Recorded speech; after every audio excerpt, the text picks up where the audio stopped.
Have you ever been treated like a problem your children toss back and forth to avoid dealing with? I'm 71 years old, and last Thursday, I stood on my son Michael's porch at 8 a.m. holding my medical papers, terrified about a biopsy I needed that day. I'd called him the night before.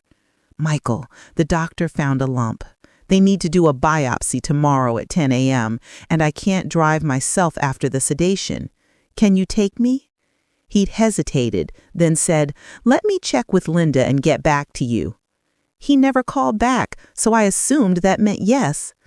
But when I knocked on his door that morning, he opened it halfway, blocking the entrance with his body, and said 4 words that made me realize I'd become a burden both my children were desperately trying to avoid.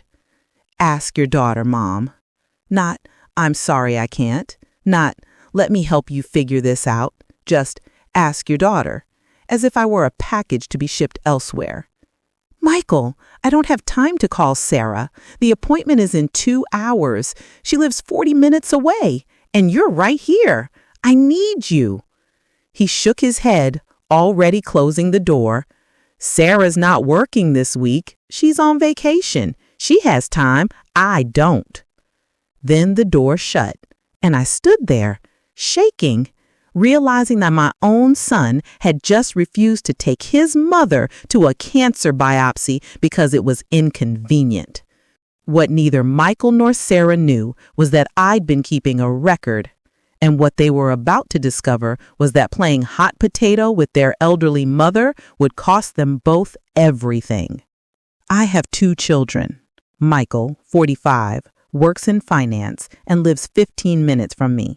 Sarah, 42, is a graphic designer who lives 45 minutes away. I raised them alone after their father died when they were teenagers. I worked double shifts as a nurse for 20 years to put them both through college, never remarried, never took a vacation, never bought anything for myself that wasn't absolutely necessary. Everything I had went to them, and for years after they grew up, we were close. Sunday dinners, holiday gatherings, phone calls where we actually talked. But something shifted about 3 years ago. It started with small things. I'd call Michael to ask if he could help me move a heavy box, and he'd say, "Did you ask Sarah? She's better at that stuff." I'd call Sarah to ask if she could take me to a dentist appointment, and she'd say, "Michael's closer to you. Why can't he do it?" At first, I brushed it off as typical sibling dynamics. But then it became a pattern. Every time I needed help with anything, a ride somewhere, help with paperwork, assistance with my computer, both of them would immediately suggest I ask the other one. Last year, I fell in my kitchen and sprained my ankle badly. I called Michael from the floor, crying, unable to stand. "Michael, I fell. I can't get up. Can you come?" His response, "Mom, I'm in the middle of a work thing. Call Sarah. She's probably free." I called Sarah. "Mom, I'm at a client meeting. Call Michael. He's way closer." I ended up calling 911 and riding in an ambulance to the hospital where I sat alone in the ER for 6 hours before a taxi took me home. Neither of them visited me that day. Michael texted, "Sorry I couldn't make it. How bad is it?" Sarah called 2 days later. "I heard you fell. Why didn't you tell me it was serious?" The biopsy situation was the breaking point. When I'd gotten the call from my doctor about the suspicious lump in my breast, the first thing I thought was, who will take me? I knew what would happen if I asked, but I had no choice. I called Michael first because he was closest. He said he'd check and never called back. The morning of the appointment, desperate, I showed up at his door. "Ask your daughter." Those 3 words, said about a potential cancer diagnosis. Standing on Michael's porch, I felt panic rising. The appointment was in less than 2 hours.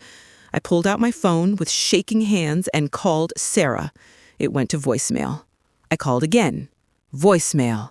Texted, "Urgent. Need ride to biopsy at 10 a.m. Please call." Nothing. At 8:30 a.m., standing on the sidewalk outside Michael's house, I started to cry. My own children, who I'd sacrificed everything for, couldn't be bothered to help me get to a cancer screening. Then I heard a voice. "Margaret, are you okay?" It was Robert Chen, my neighbor from across the street. He was getting his newspaper and had seen me standing there. I wiped my eyes, embarrassed. "I'm fine, Robert, just having a difficult morning." He walked over, concern on his face. "You don't look fine. What's going on?" And suddenly, to this neighbor I barely knew beyond friendly waves, I told the truth. "I have a biopsy in 90 minutes. I need someone to drive me because they'll sedate me. My son just told me to ask my daughter. My daughter won't answer her phone. And I don't know what to do." Robert didn't hesitate. "I'll take you. Let me grab my keys." "Robert, you don't have to." "Margaret, you're my neighbor and you need help. That's all that matters. Let's go." This man, who I'd spoken to maybe 20 times in 5 years, dropped everything to drive me to a medical procedure my own children wouldn't help me with. He sat in the waiting room during my biopsy. He drove me home after, made sure I got inside safely, and said, "Call me when you get your results. I want to know you're okay." The biopsy came back benign. I called Michael to tell him, "Oh, that's great news, Mom. See? Nothing to worry about. I'm glad Sarah was able to take you." I felt my jaw tighten. "Sarah didn't take me. She never answered her phone." "Oh, well, how'd you get there?" "A neighbor I barely know drove me, Robert Chen from across the street." Silence. Then, awkwardly, "That was nice of him." "Yes, Michael, it was. Because when I needed my children, they played hot potato with me until a stranger had to step in." "Mom, don't be dramatic. I was busy. Sarah was probably busy. I had a cancer scare, and you told me to ask someone else. I stood on your porch begging for help, and you closed the door." "It turned out fine, didn't it? You're making this into a bigger deal than—" I hung up. Then I called Sarah. She answered cheerfully. "Mom, sorry I missed your calls yesterday. My phone died. What's up?" "I had a breast biopsy. I needed a ride. You didn't answer." Her tone changed. "Oh, God, Mom, I didn't see. Are you okay?" "I'm fine. No thanks to you or your brother. When I needed you both most, you each told me to ask the other one. A neighbor I barely knew drove me. That's who showed up, not my children." "Mom, I'm sorry, but my phone really did die, and you could have—" "Could have what, Sarah? Could have had cancer alone because neither of you could be bothered? This wasn't about a dead phone battery. This is about 3 years of you and Michael treating me like a burden you keep trying to hand off to each other. That's not fair." "No, Sarah. What's not fair is raising 2 children alone, sacrificing everything, and ending up with no one who will drive you to the doctor." That weekend, I called my lawyer, James Patterson. "James, I need to make significant changes to my will." I'd been documenting every incident for 6 months in a journal. Every "ask your sister," every "ask your brother," every time I'd needed help and been shuffled between them like an unwanted responsibility. Dates, times, exact words. James read through my notes. "Margaret, this is heartbreaking. I'm so sorry."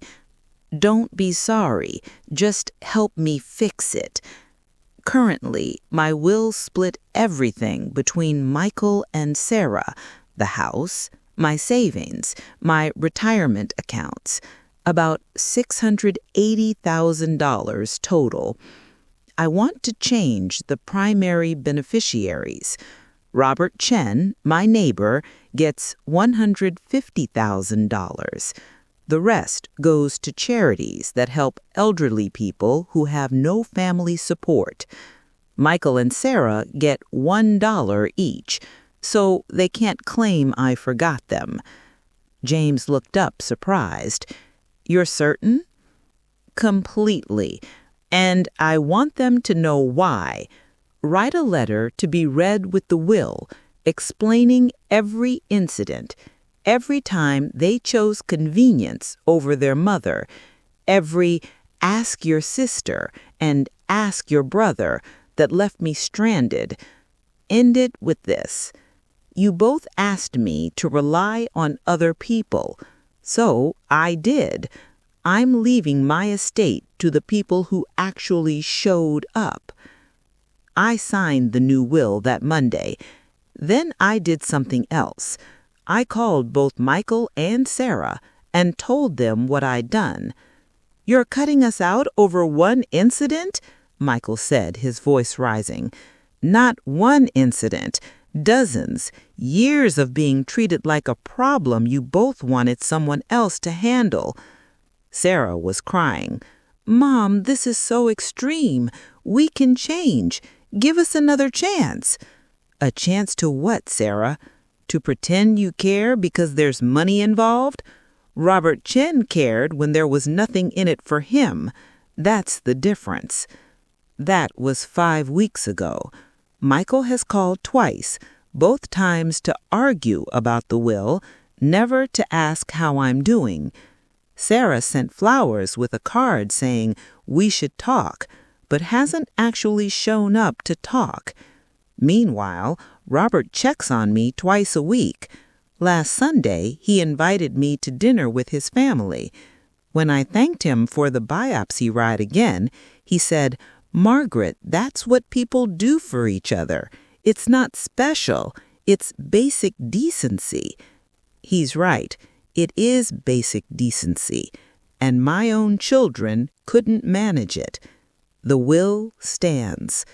When I die, Robert will get $150,000 he never asked for because he gave me something priceless. He showed up. Michael and Sarah will get $1 each, and a letter explaining that you can't inherit from a mother you treated like a hot potato.